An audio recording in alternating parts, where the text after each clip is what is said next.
हिंदवी स्वराज्याचे सरसंस्थापक छत्रपती शिवरायांना मानाचा मुजरा करतो।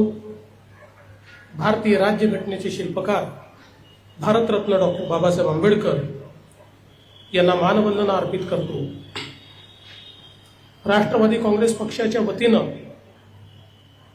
महाराष्ट्र राज्याच्या स्थापनेला 65 वर्ष पूर्ण झाले, याचं औचित्य साधून गौरवशाली महाराष्ट्र महोत्सव 2025 आयोजित करण्यात आला।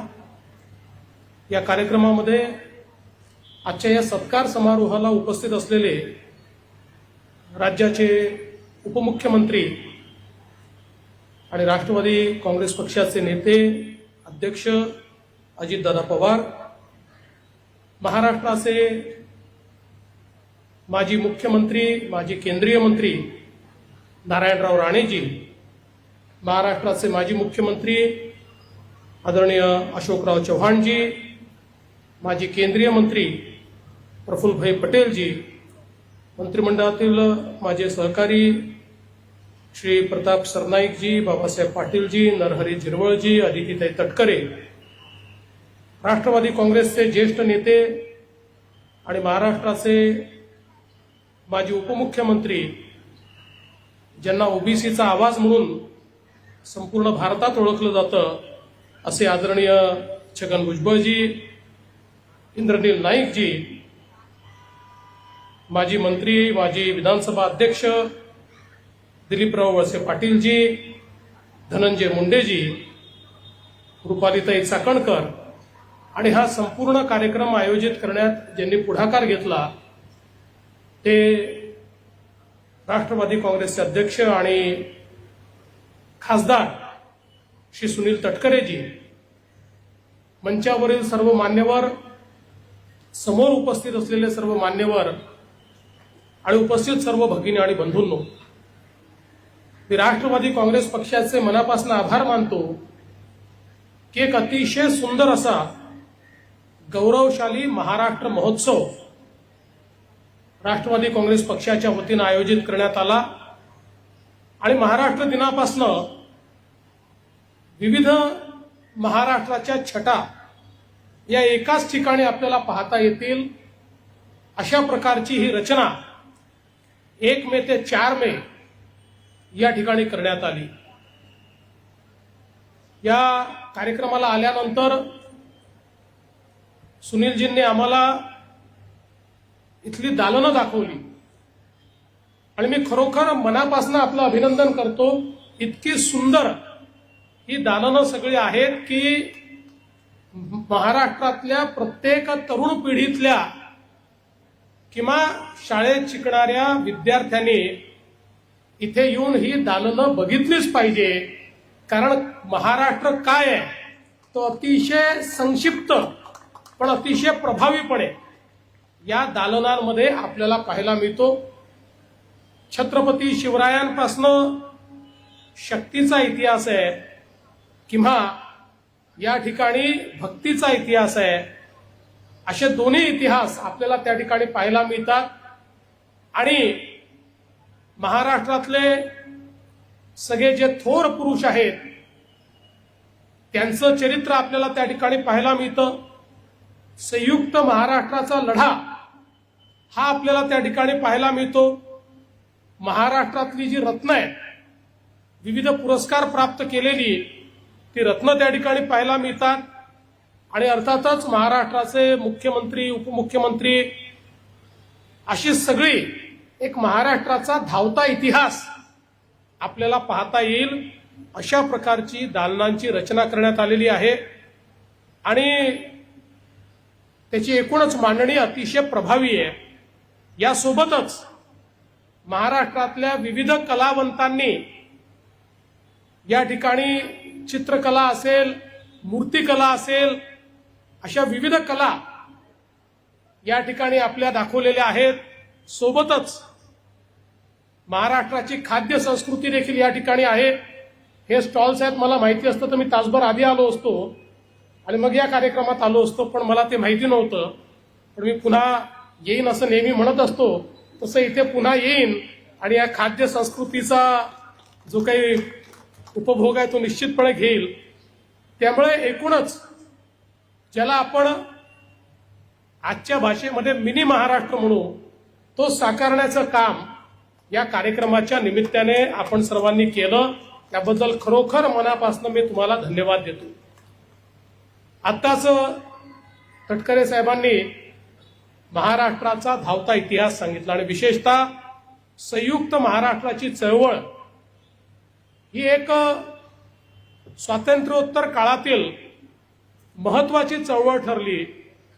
कदाचित स्वातंत्र्योत्तर काळामध्ये कुठल्याच राज्याला एवढा संघर्ष करावा लागला नाही जेवढा संघर्ष महाराष्ट्राला संयुक्त महाराष्ट्र मुंबई सहित संयुक्त महाराष्ट्र तयार करण्याकरता करावा लागला. खरं म्हणजे भाषावार प्रांत रचनेनंतर स्वाभाविकपणे मुंबई ही महाराष्ट्राचा भाग होणं हे गरजेचं होतं.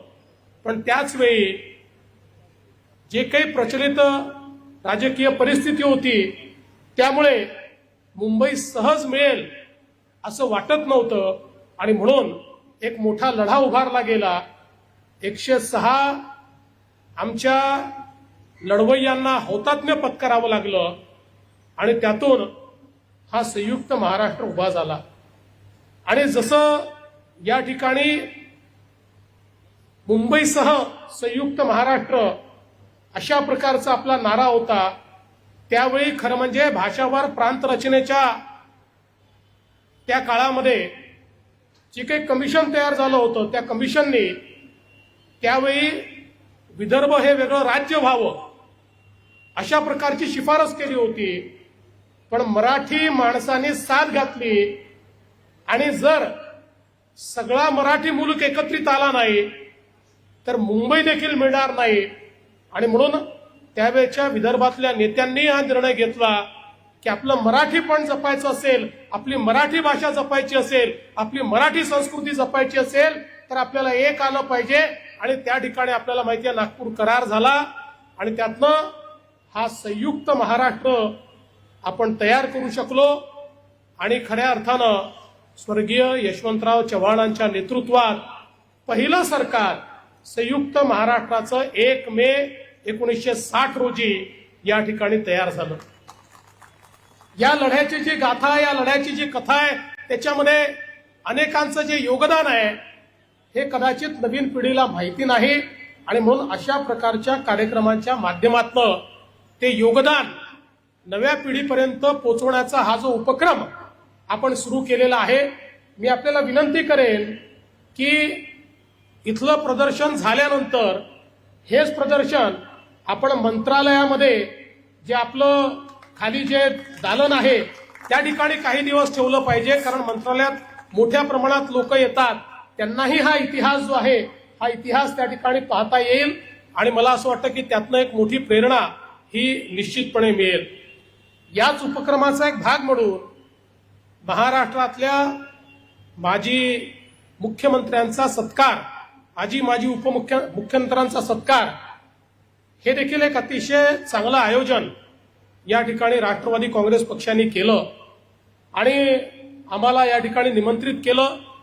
खरं म्हणजे आपण जर सिंहावलोकन केलं तर या महाराष्ट्रामध्ये जेवढे नेते आहेत, कोणी मुख्यमंत्री झाले, कोणी उपमुख्यमंत्री झाले, कोणी मंत्री झाले, सर्वांनी महाराष्ट्राच्या जडणघडणीमध्ये काही ना काही मोलाचा वाटा त्या ठिकाणी केलेला आहे. आणि म्हणून कधीतरी याबद्दल अशा सगळ्या नेत्यांचा सत्कार व्हावा, त्यांच्याप्रती कृतज्ञता तर मी म्हणणार नाही पण किमान एक भाव व्यक्त व्हावा अशा माध्यमातून हा सत्कार या ठिकाणी आयोजित करण्यात आलेला आहे. आणि मगाशी माझी फिल्म मी बघत होतो त्यावेळी माझ्या लक्षात आलं की लोकांना वाटतं मी 2 वेळा मुख्यमंत्री झालो, पण मी 3 वेळा झालो. एकदा 72 तासाचा मुख्यमंत्री मी होतो आणि अजितदादांच्या नावाने तर रेकॉर्ड काय आहे, सगळ्यात जास्त वेळा उपमुख्यमंत्री होण्याचा आणि सगळ्यात कमी वेळाचा उपमुख्यमंत्री होण्याचा देखील. आणि माझेही नाव आहे सगळ्यात कमी वेळाचा उपमुख्यमंत्री होण्याचा देखील रेकॉर्ड आहे. कारण आम्ही दोघंही 72 तास त्यावेळी राज्य चालवलं. पण मला असं वाटतं की आज हे जे राज्य आपल्याला दिसतंय आणि ज्या प्रकारची युती आपल्याला दिसते आहे त्याची मुहूर्तमेढ ही त्या 72 तासामध्येच आम्ही रोवली होती, हे मात्र या निमित्ताने आपल्याला सगळ्यांना लक्षात ठेवावं लागेल. आणि म्हणून मला असं वाटतं की निश्चितपणे आपण हा जो सत्कार केलेला आहे यातनं एक अधिक चांगलं काम करण्याची प्रेरणा ही मला प्राप्त होईल. आपला महाराष्ट्र हा अतिशय शक्तिशाली अशा प्रकारचा महाराष्ट्र आहे.